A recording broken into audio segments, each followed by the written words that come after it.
My name is Danielle Mercer, and at 28, I never imagined the sound of a police siren would become the moment everything shifted. Standing barefoot on the porch, still in my pajamas, watching officers walk up the gravel path with their hands near their holsters should have been terrifying. But what hit harder wasn't fear, it was the look on my father's face. Like he already knew what was coming, and worse, like he had chosen it. I can still hear his voice from years ago, low and steady. "You're not like your brother, Danielle. You clean up messes. You don't make them." The memory of him slipping an envelope of cash into my car's glove box after a late shift still lingers, not faded, just buried. Now, with the neighbors peeking through blinds and the morning still clinging to dew, something feels different. They do not know it yet, but the man they've always admired for his lawn, his charm, his Sunday greetings, is about to disappear behind the mask he's worn for decades. Before I reveal what made the detective's pen pause when I gave my name instead of his, leave a comment letting me know where you're watching from, and hit that like button if you've ever had to carry the blame for someone else's mistake just because they knew you wouldn't fight back. It started 2 nights before the arrest. I had come home late from the clinic, still wearing my scrubs, exhausted. I remember tossing my keys on the kitchen counter and pausing when I saw the back door open. Just a crack, not enough to trigger the alarm, but enough to make the hairs on my arm lift. My father was in the garage again. He said he couldn't sleep, that the old radio helped calm his nerves. When I walked in, I noticed the duffel bag first, black, heavy, and unzipped. Inside were wire cutters, gloves, and a plastic container with ammunition. I didn't ask questions. I never did, not with him. "It's for work," he said casually, wiping his hands on a rag. "The security firm's got us doing some extra patrols near the docks." His voice didn't waver. His eyes didn't blink. Growing up, my father was always the steady one. My mother left when I was 9, and from then on, I watched him carry 2 jobs, fix neighbors' cars for free, and somehow always make it to my school recitals in the front row. People adored him, called him Mr. M like he was everyone's second dad. But I also watched the other side.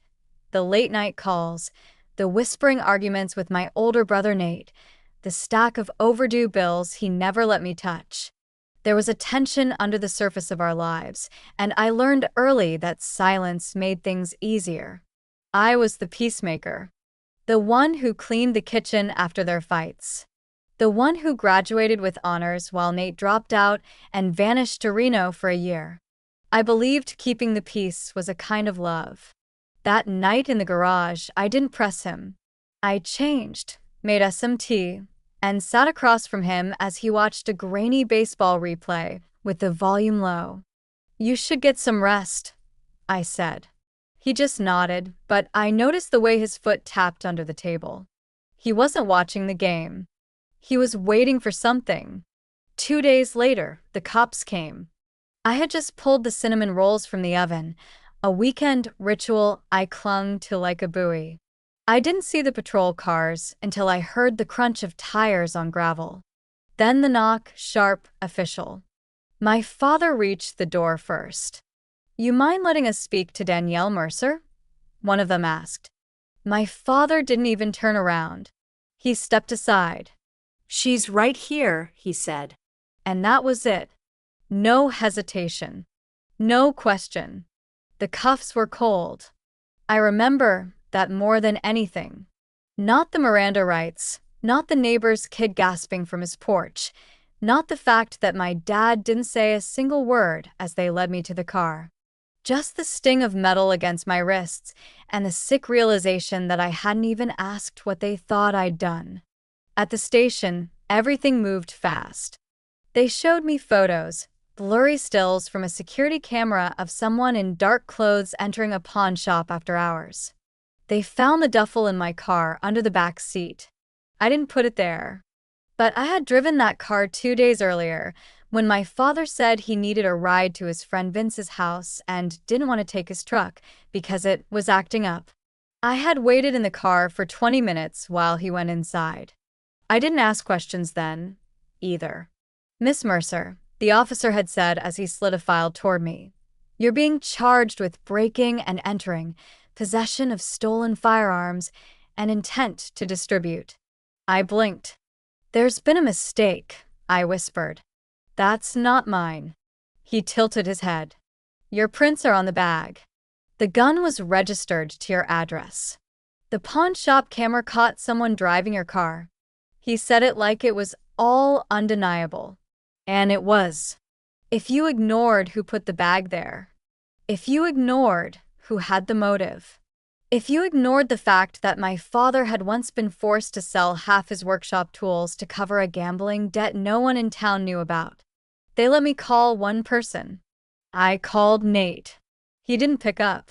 He rarely did, especially if the number wasn't saved in his phone. My father didn't offer to come. He didn't call. I sat in the holding cell for 12 hours before they moved me to county. A public defender showed up with bags under her eyes and a folder thin enough to make me understand what I was up against. "It's a tough one," she said. "But you don't have priors, and if we plead down—" No, interrupta.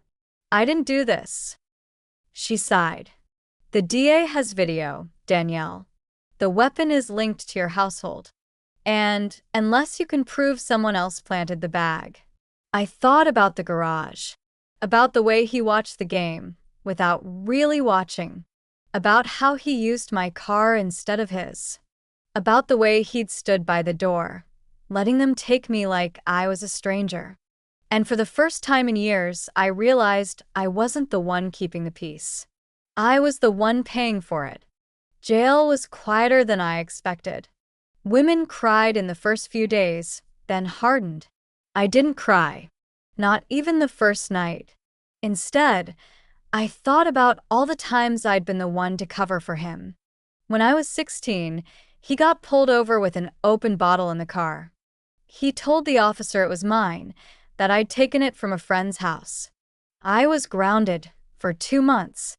I thought he was saving himself so he could keep his job. I thought that's what families did. We cleaned up after each other. But slowly, memory by memory, I began to see that he only ever asked me to clean. Never Nate. Just me. Once a week, I was allowed visitors. He came only once. Brought a paper bag with a paperback mystery novel inside. Said he thought I'd like it. "They're saying you'll be out in a couple years," he said, voice low, like he was telling me about a weather report. "I'll take care of the house. Don't worry." I looked at him, really looked. No guilt. No sadness. Just logistics. That's when I knew. He didn't plan to fix it. He didn't even see it as broken. "Let me ask you something. What would you do if the one person who raised you, protected you, paid for your braces, and drove you to school every morning also used your name to cover a crime? Would you forgive them? Would you pretend it was an accident? Would you blame yourself?" I spent 3 years in prison. I learned to keep my head down. I taught a GED class for the younger girls. I wrote letters to Nate I never sent.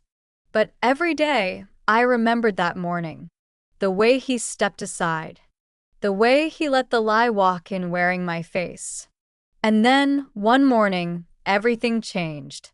But not because he confessed. No, the truth came out another way. And that's what I'm going to tell you next. Because the thing about masks is they don't just fall off. Someone has to tear them off. And someone did. But not for me. For themselves. And it didn't happen in a courtroom. It started with a letter I never expected. And ended with a secret he couldn't hide any longer. The morning it all started to unravel, I was scrubbing metal trays in the prison kitchen when one of the guards tapped the door frame and nodded. "Mail call. You've got something." I dried my hands on my uniform pants and stepped into the corridor where Officer Donnelly held out a thin envelope. The paper was yellowed at the corners, and the handwriting on the front was too familiar. It was Nate's. I hadn't heard from my brother in almost 4 years. Not since the sentencing, not since the calls went unanswered and his number disconnected. My fingers hesitated before tearing it open. Inside was a single sheet. No greeting. Just 5 sentences, scrawled in his usual quick, jagged handwriting. Dad's in trouble. Vince is dead. Cops found the same gun. His fingerprints this time.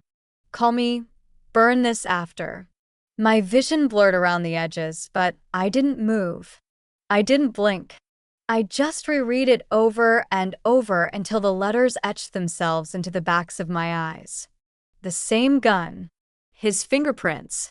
Finally, something that couldn't be pinned on me. That night, I sat on my bunk and stared at the cinderblock wall until lights out. I didn't tell anyone. Not even Carrie, the woman in the bunk above me who once lent me shampoo and never asked questions. I needed to think. If Nate was telling the truth, and knowing him, half of it probably was, half of it wasn't, then something had finally shifted. My father had slipped, and someone was dead. A week later, I was called to the warden's office. Not unusual. I'd submitted paperwork for early release based on education credits and good behavior.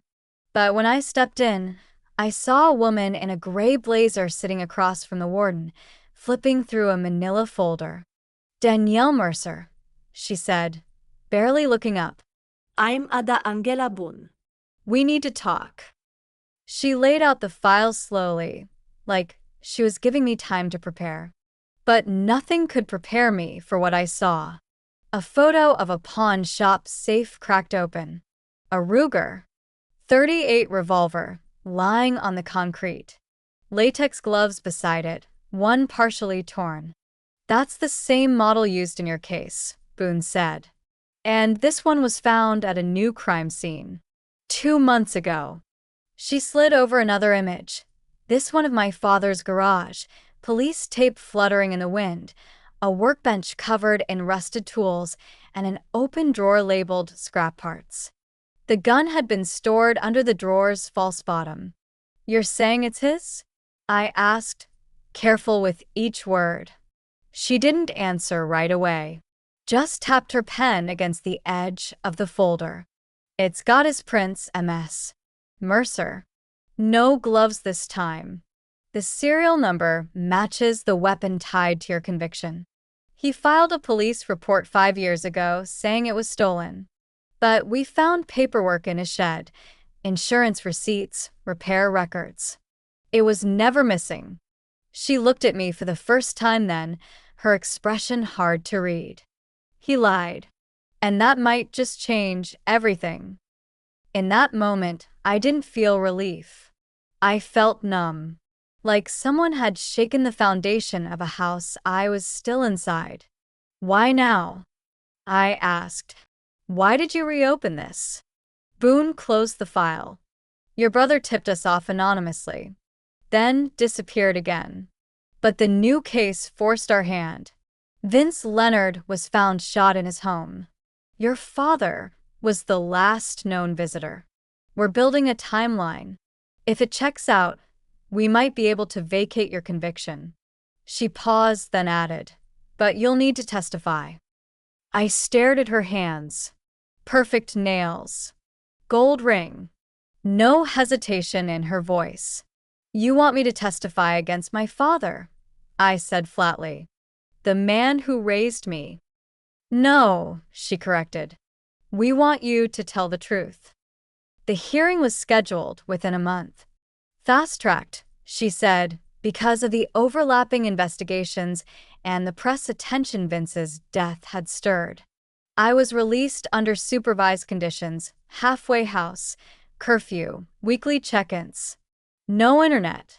Limited phone access. But freedom felt strange. I dreamed of this moment for 3 years, yet now every sound felt too loud. Every room felt too big. I slept in a cot beside women I didn't know, and each night I replayed that morning on the porch, his calm expression, the way he let the lie unfold without a blink. The first time I saw him again, it was through a glass panel at the courthouse. He looked older, yes, but not weak. Still had that pressed collar, clean-shaven look that made people trust him. The bailiff told me he hadn't entered a plea yet. Said he might be cooperating. I didn't know what that meant until later, when one of Boone's assistants passed me a sealed envelope.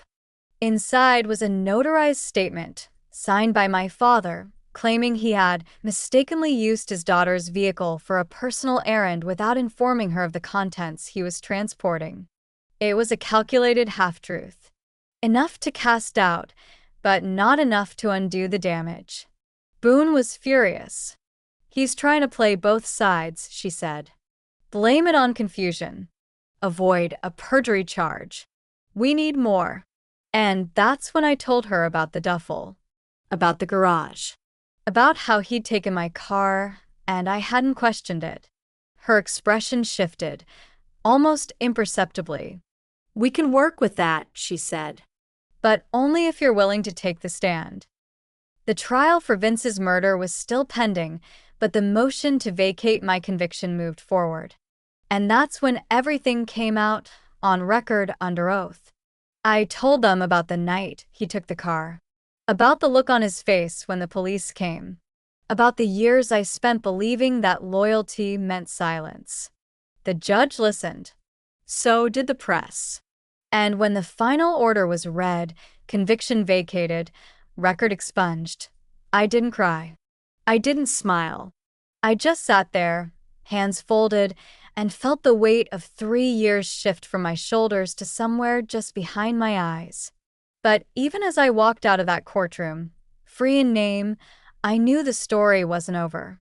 Because the town still didn't believe it. At the grocery store, I caught an old neighbor whispering to her friend near the canned beans. "She must have known," the woman said, voice too loud not to be heard. "No one's that blind." And in a way, she was right. I had known something. Not the details, maybe. Not the scope. But I'd known the kind of man my father was long before the gun. Long before Vince. I just didn't want to face it. Because once you see someone clearly, you can't unsee it. And then the questions begin. How many lies were there? How many times did I mistake survival for love? Later that week, Boone called me again. "We found something else," she said. "A safety deposit box under your name. Opened 5 years ago, monthly fees paid in cash. Only one key. Do you know anything about it?" I did not. But I asked her to meet me at the bank. The manager escorted us to a small room with a brushed steel door. Boone slid the key in. Click. Inside the box were only 2 items, a folded letter and a photograph. The letter was in my father's handwriting. It read, "If you're reading this, then you know what I couldn't say. I did it. I'm sorry." I thought I was protecting us. But I think I ruined you instead. No date. No signature. The photo was of me at 10 years old, holding a fishing rod, grinning on the edge of a dock. My father stood behind me, one hand on my shoulder. He was looking at the camera. But now, all I could see was the absence of guilt in those eyes. That's when I understood.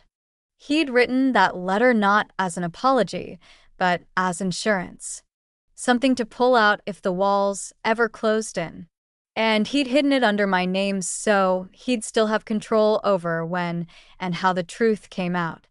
But now it was out.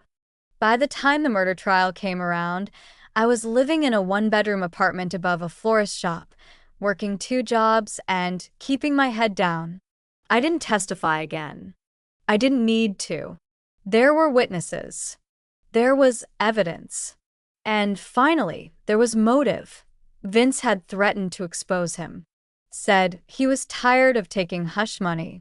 Said he wanted out. And so, my father did what he always did.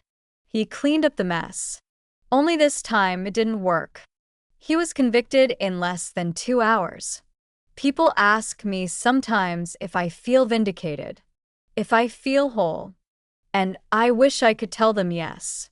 But the truth is, exoneration doesn't erase time.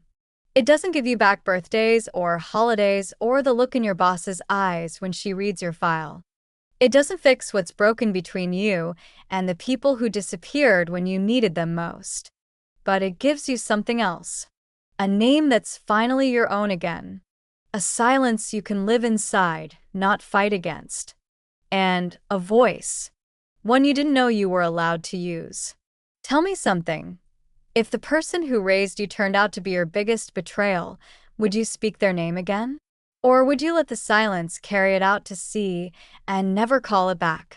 The day I moved into the apartment above Barlow's Flowers, it was raining in that soft, persistent way that soaks your sleeves before you realize you're cold. I unlocked the creaky side entrance with a key that stuck in the lock, climbed the narrow staircase with 2 suitcases and a paper bag of groceries, and let the silence settle around me like a blanket I didn't trust yet. The floorboards creaked under every step. The window in the bedroom didn't shut all the way. But the rent was cheap, the landlord kept to himself, and no one here knew my name before it landed in the newspaper. That first night, I sat on the edge of the bed and listened to the hum of the refrigerator and the distant rumble of traffic 3 blocks over. I didn't unpack. I didn't turn on the TV. I just watched the ceiling for hours, waiting to feel something like home. The truth was, I didn't know how to live outside the walls of a cell anymore. There were too many choices. Too many quiet decisions I had to make for myself. Even the cereal aisle at the corner store made me pause too long. And every time I walked past a security guard or a metal detector, my throat tightened like I was still being watched. I started work the following Monday at a community dental clinic that agreed to take me on as a part-time assistant. The director, a tired-eyed woman named Shauna with a faded sunflower tattoo on her forearm, asked me 2 questions during the interview. Can you draw blood? And can you keep your mouth shut when a client's screaming in yours? When I said yes to both, she just handed me a uniform and told me to be there by 7:30. No background check. No small talk. I didn't ask why. I didn't want to know what favors had been called in to make that happen. The days blurred into each other.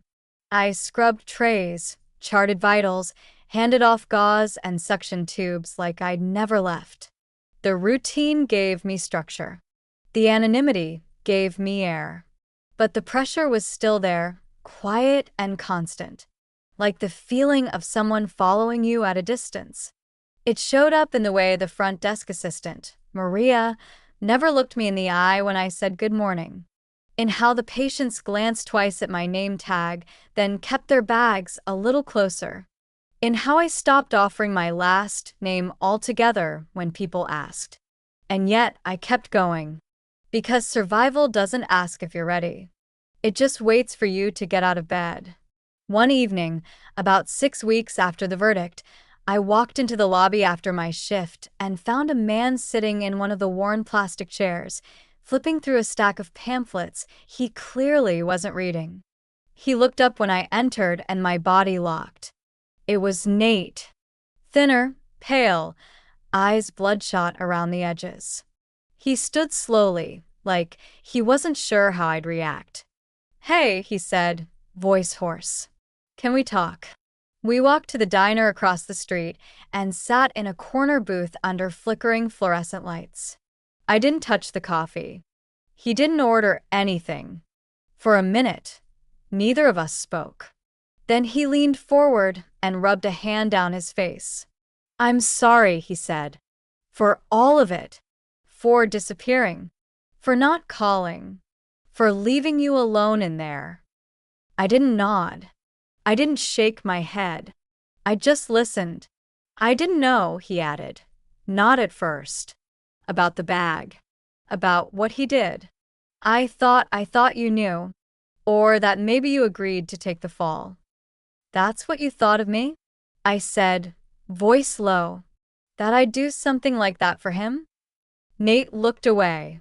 "I thought you'd do anything to keep him from falling apart. You always did." We sat in silence after that. The waitress dropped the check off without a word. Nate slid a crumpled 10 onto the table. I reached for my coat. "Why now?" I asked as we stepped into the cold. "Why come back?" He shoved his hands in his jacket pockets and looked up at the dark sky like it had the answer. "Because he's gone now. And you're still here." The next day, I received a voicemail from Boone. "We've officially closed the investigation into your conviction," she said. "All records sealed. You're eligible for compensation under state law. If you want to pursue civil charges, we can set up a meeting. No pressure." But I didn't know what I wanted. Money felt like blood money. A lawsuit felt like digging up bones that still smelled like my father's aftershave. Instead, I took the check they mailed $38,000 for 3 years of my life and put it in a drawer I didn't open again for weeks. The only time I used that money was to buy a new phone.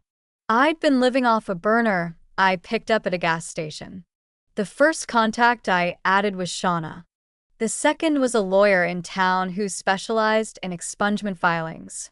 The third was no one, because I didn't know who else belonged in my phone anymore. Things got quieter after that. The story faded from the news cycle. The trial was over. The town needed something else to whisper about. But the consequences stayed. I applied for an apartment downtown and was denied without explanation. I overheard 2 techs at the clinic gossiping about me in the break room, saying I probably had a boyfriend on the inside who did the real crime. I said nothing, just walked out and went back to work, because that's what I had learned to do. One morning, while sweeping the front steps of the clinic before opening, I found an envelope taped to the door. No return address. Inside was a photo of me from high school, me in a softball uniform, mid-laugh, my father behind the fence with both fists in the air, cheering. On the back, in thick black ink, someone had written, "Still think he didn't love you?" I didn't show it to anyone. I burned it in the sink that night. Watched the corners curl and blacken like dry leaves. Because love doesn't erase harm. And nostalgia is not a defense. But not everything was bleak. Carrie, my former bunkmate, got out and called me from a halfway house in Columbus. "I heard you're famous now," she joked. "Wanna write my autobiography next?" We talked for almost an hour. Laughed more than I expected. When we hung up, I realized I hadn't checked the time once. Then there was Shauna, who started inviting me to lunch once a week. We never talked about my record. Never asked questions she didn't want answered. One afternoon, over cheap tacos and 2 sweet tea, she said, "You're one of the few I trust to be honest when I mess something up. You don't flinch." I smiled, and it felt like something real cracking open for the first time. The biggest shift, though, came from me. It started with small things. Saying no when someone asked me to stay late. Telling a man at the grocery store not to comment on my smile. Throwing out the shirts I wore before the arrest because they smelled too much like trying to be small. And one night, I found myself filling out an application for a night class in forensic accounting. Just to see if I could. I didn't tell anyone about that. Not yet. Because change, I've learned, doesn't come in loud declarations. It comes in quiet resistance. In choosing not to answer every question. In stepping out of a shadow without needing to burn it down behind you. But life doesn't stop testing you just because the worst has already happened. 2 months after Nate and I spoke at the diner, I got a call from Boone. "Something's come up," she said. "We need to meet. In person." I met her at the county office building after hours. She led me to a windowless room and handed me a file. "Your father left a statement with his attorney before the trial," she said. "Sealed, only to be opened in the event of his death. He passed away in holding last week. Heart failure. The lawyer sent this over." Inside was a typed letter. Formal. Cold. It named me as the sole beneficiary of his estate, such as it was. The house. The workshop. 2 bank accounts. A box of IOUs from people I didn't know. But it also included something else, a list of names. 9 in total. Next to each was a dollar amount. Slash $5, 000. Slash $12, 000. Slash $800. Boone tapped the list. These look like payouts, she said. Or debts. I stared at the names. One of them was a man who testified against me. Another was a former coworker of his from the security firm. Bribes. The kind that make people forget who saw what. I stood there, folder in hand, and for the first time, I didn't feel angry. I felt confirmation. I felt the line between paranoia and instinct dissolve. He planned it, I said quietly. All of it. Boone didn't respond. She didn't need to. I left the office that night and walked for an hour without checking my phone. Past closed shops and flickering lights and people who didn't know who I was. And I thought about all the ways silence can protect someone until it becomes the thing that nearly destroys you. I didn't decide what to do with the letter that night. I didn't decide what to do with the house either. But I knew one thing. The version of me that once would have stayed silent disappeared quietly and made room for everyone else's guilt. She didn't live here anymore. And the world would have to adjust. The decision to go back to the house didn't come from anger. It didn't come from some final urge to confront ghosts or get answers no one was going to give me.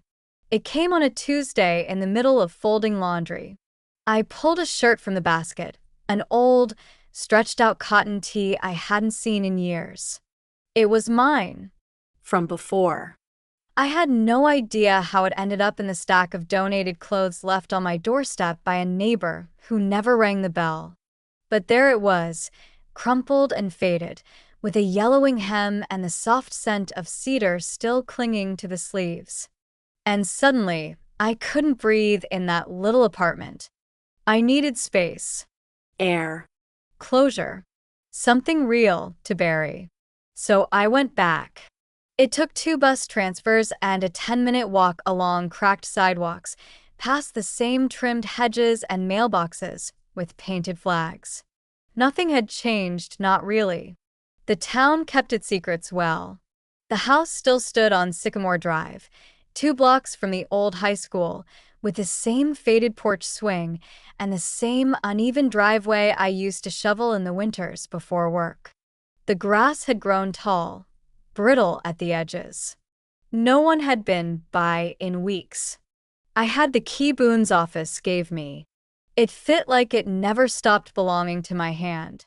The door stuck for a second, then gave in with a reluctant groan. Inside it was cold. Stale.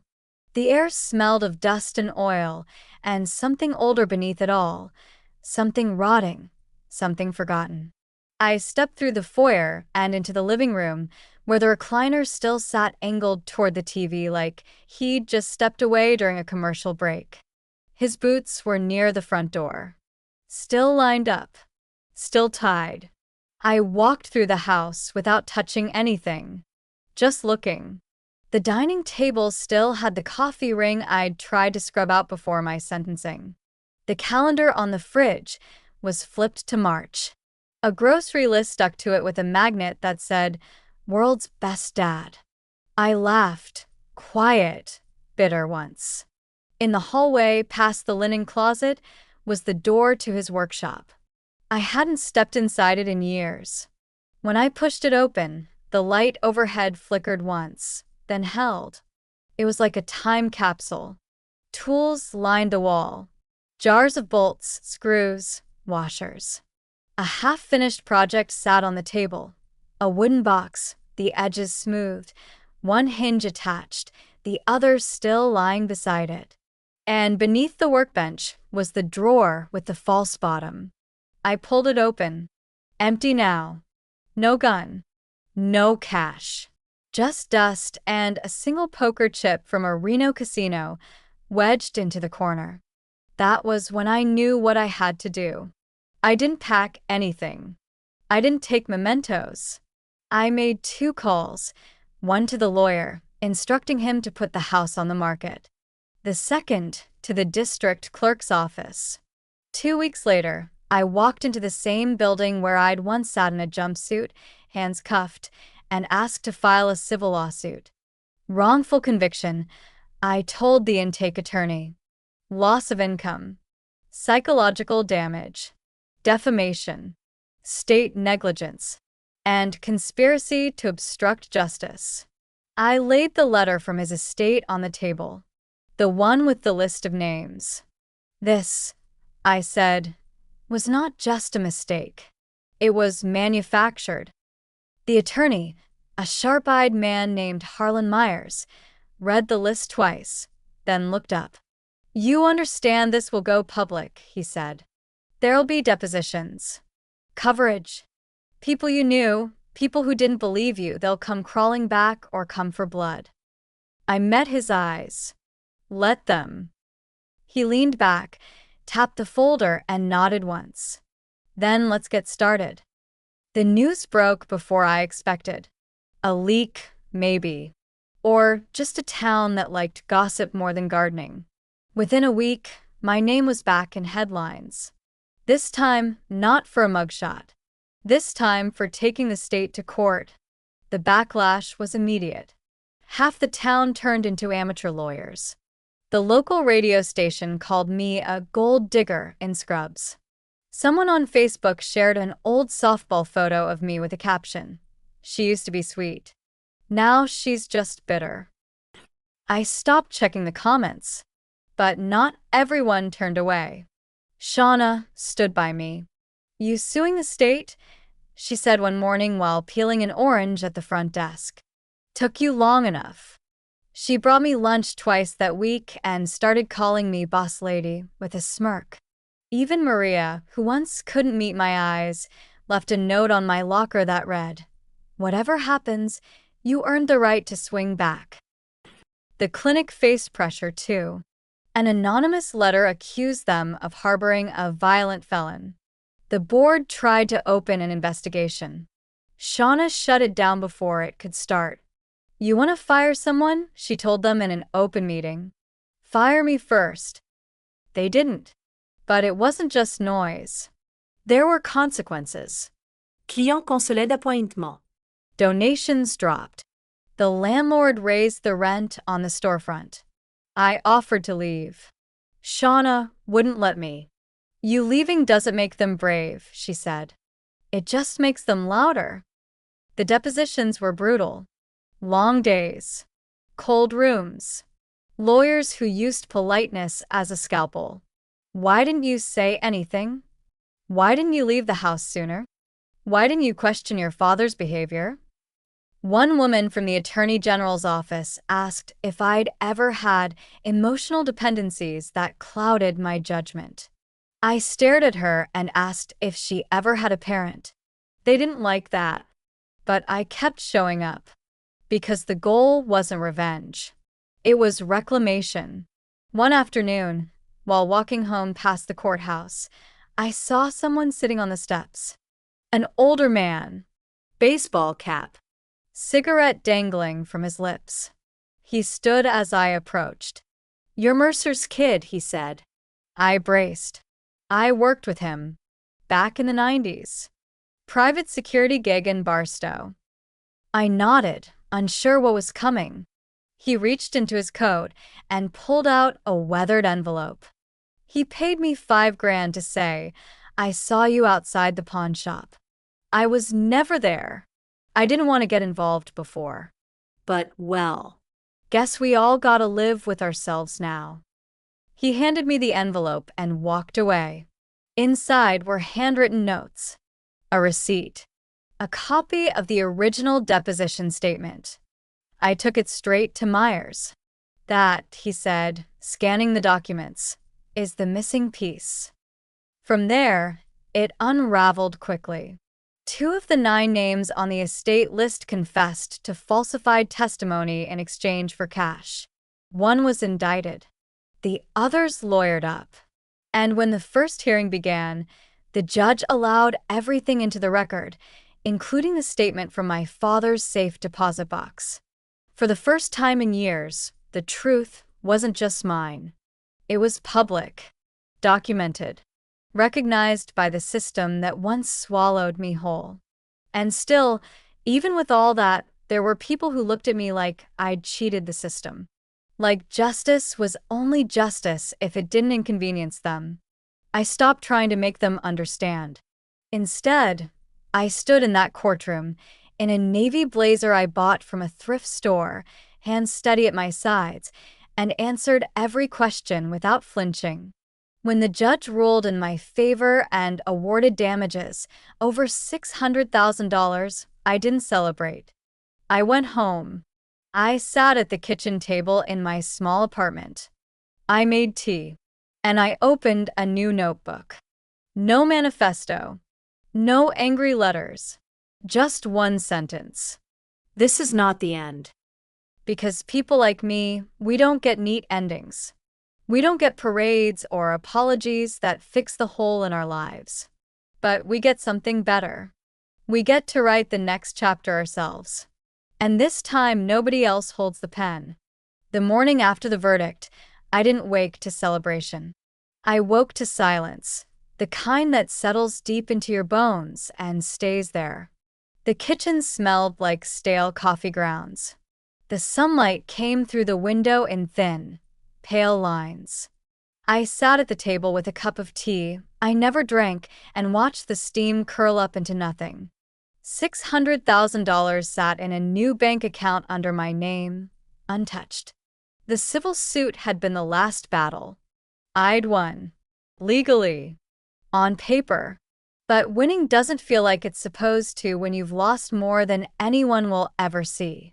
That first week, I took long walks through the neighborhood behind the florist shop, not because I had anywhere to be, but because I needed to keep moving.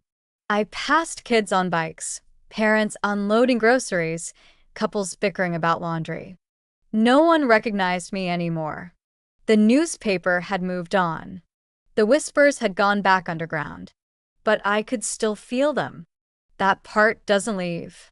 It just changes shape. On Thursday, I met with Shauna at the clinic.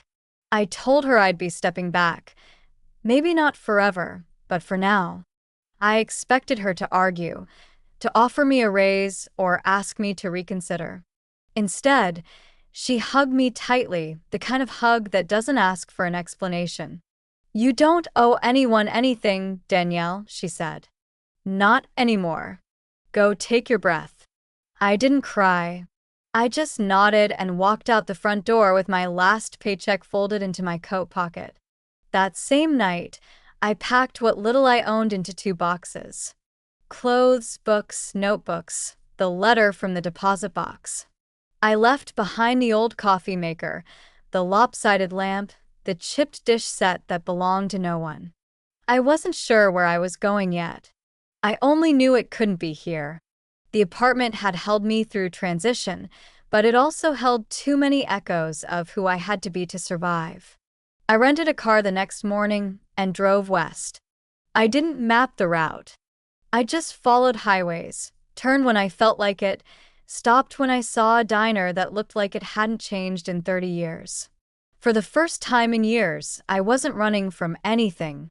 I was moving towards something I didn't need to define. In every town I passed, I watched strangers live their lives without knowing me. It was its own kind of relief. 3 weeks into the drive, I pulled into a small town near the border of New Mexico and Arizona. The place didn't even have a proper gas station, just a general store, a post office, and a bakery that doubled as a hardware counter. But there was something in the air there. Quiet. Dry. Spacious, in a way I hadn't known I needed. I found a short-term rental behind the only diner in town. The woman who ran it asked no questions when I paid in advance and gave my name without a story. Here, time moved differently. I fell into a routine. Morning coffee, walks before the heat settled in, helping the diner owner, Darlene, restock supplies on Thursdays. She offered me a job on a whim one afternoon when her line cook didn't show. I told her I had experience with knives, and she laughed like she didn't care if I was joking. The work was simple: chopping, stirring, wiping down counters. I liked the rhythm of it. The quiet competence. No one asked where I came from. No one cared what I'd been through. That anonymity felt like grace. At night I wrote. Not a memoir. Not yet. Just fragments. Pieces of moments that still needed somewhere to live. The day the cuffs went on. The sound of my father's boots by the door. The way my breath caught the first time I spoke my truth out loud, and someone believed me. I didn't try to make it beautiful. I just wrote it raw. And for the first time, I didn't edit myself. Sometimes I still thought about Nate. He called once since the trial ended, left a voicemail that said he was in North Carolina, working construction. Said he was proud of me. Said he was sorry he hadn't been stronger. I didn't call back. Not because I didn't forgive him, but because I didn't want to have to. Some things we just learned to carry. Around week 5 in that new town, I stood outside the diner with a cup of lemon water and looked up at the stars. It was the first time I'd let myself just be. No lawyers, no courtrooms, no câmeras. Just the sound of coyotes in the distance and the dull thrum of my own pulse. Steady now. Whole. But healing isn't linear. One morning, I woke from a dream with my father's voice in my ears. He wasn't yelling. He wasn't cruel. He was smiling, offering me a fishing pole, telling me to watch the line. I sat up in bed, drenched in sweat, and it felt like betrayal to miss the version of him who wasn't real. That day, I took the letter from the deposit box and buried it. Literally, behind the rental cabin, near a patch of stubborn desert weeds, I dug a hole with a borrowed shovel and placed the page inside. No ceremony. No speech. Just soil and silence. Some things don't belong in drawers. I started to change in small ways. I no longer flinched when someone stood behind me. I answered questions without scanning them for traps. I wore my name tag at the diner without thinking twice. And one night, while clearing a table, a customer looked up and said, "You've got a calm way about you." Like someone who's seen storms and didn't drown. I smiled and said thank you, and that was the first time I believed it. I began looking for something more permanent. Not a new life, exactly, just a new space inside this one. I found a small house on the edge of town. 1 bedroom, a shed out back, a porch that caught the morning light. The owner, an older man named Ed, said he'd sell it to me outright. "Cash talks," he said. "And you look like someone who pays attention." I signed the deed with hands that didn't shake. The money from the lawsuit covered the purchase, and then some. I donated a portion to a legal aid fund for women with wrongful convictions. Quietly, anonymously. I didn't want a plaque. I just wanted to tip the balance a little. A few weeks later, I received a letter in the mail, handwritten, no return address. Inside was a note from one of the women I'd been inside with.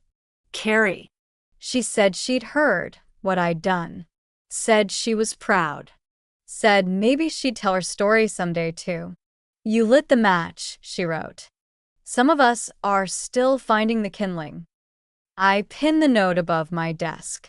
Some mornings I still wake before the sun and walk the property barefoot. The sand's cold, but it feels real. Alive. I breathe in the air and let the past hum quietly in the background, like a song I no longer need to sing out loud. I don't know what comes next. Maybe I'll keep writing. Maybe I'll volunteer at the shelter in town. Maybe I'll just sit on this porch and learn how to grow something for once. But this I know, I am no longer defined by what was taken from me. Not the years, not my name, not the silence. They took 3 years from me. I took the rest back, and I'm not finished yet. The sun was already high by the time I stepped outside, the kind of warm spring day that seemed to announce itself through the chirping of stubborn birds and the soft creak of the porch swing. I'd painted it pale green last week, 3 coats, each one steady, deliberate. It matched nothing else on the house, which I liked. That morning, I had my hands wrapped around a chipped mug of coffee and a to-do list tucked beneath my knee. Not errands, not tasks. Just a series of quiet things. Return library book, fix back gate hinge, write back to Carrie, finish the 3rd chapter. There was no drama to the day. No defining moment. Just air and time and the smallness of peace. I didn't expect that to be the ending. Or rather, the new beginning. I always thought it would arrive with some cinematic closure. A headline. A final apology. Something wrapped in a bow and handed over like a trophy for surviving. But no one gives you a ceremony when you walk out of the storm barefoot and breathing. You just find yourself standing there, realizing the wind has stopped. Inside, my desk sat near the front window, stacked with loose papers and a flash drive labeled only truth, not trauma. That's what I'd been calling the project.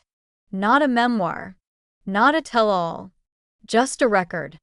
A way to put things down in the order they happened, not the order the world believed. I wrote most mornings now, in long stretches broken only by coffee and the occasional knock from Darlene bringing muffins she insisted were for taste testing. I let myself take up space in my own story, no longer shrinking behind polite deflections or second guesses. One afternoon, while organizing receipts for the new fence installation, I came across an old folded note tucked in the bottom of a file box. It was one of my own, written to myself, dated the day after I left the courtroom free. All it said was, "You are no longer a witness. You are the author now." I'd forgotten writing that, but reading it again didn't make me cry. It made me sit a little straighter. I'd stopped apologizing when people asked where I'd been for 3 years. If they asked, I told them. Not with bitterness, not with pride, just with clarity. I'd learned that the truth, spoken plainly, was more powerful than any performance. People either stepped closer or stepped away. Either was fine. My identity no longer bent around their comfort. I didn't talk much about my father anymore. There were days he never crossed my mind, and then others. Usually when I passed someone with the same square shoulders or walked past a hardware aisle, when his memory would ambush me without warning. When that happened, I let it pass through. I no longer felt responsible for his legacy. I no longer carried his name like a burden. I had learned, over time, how to separate the love I once felt from the harm he chose. That distinction, I realized, was my freedom. The compensation money had mostly been spent with care. The house. Repairs. A fund I opened under a different name for women transitioning out of incarceration.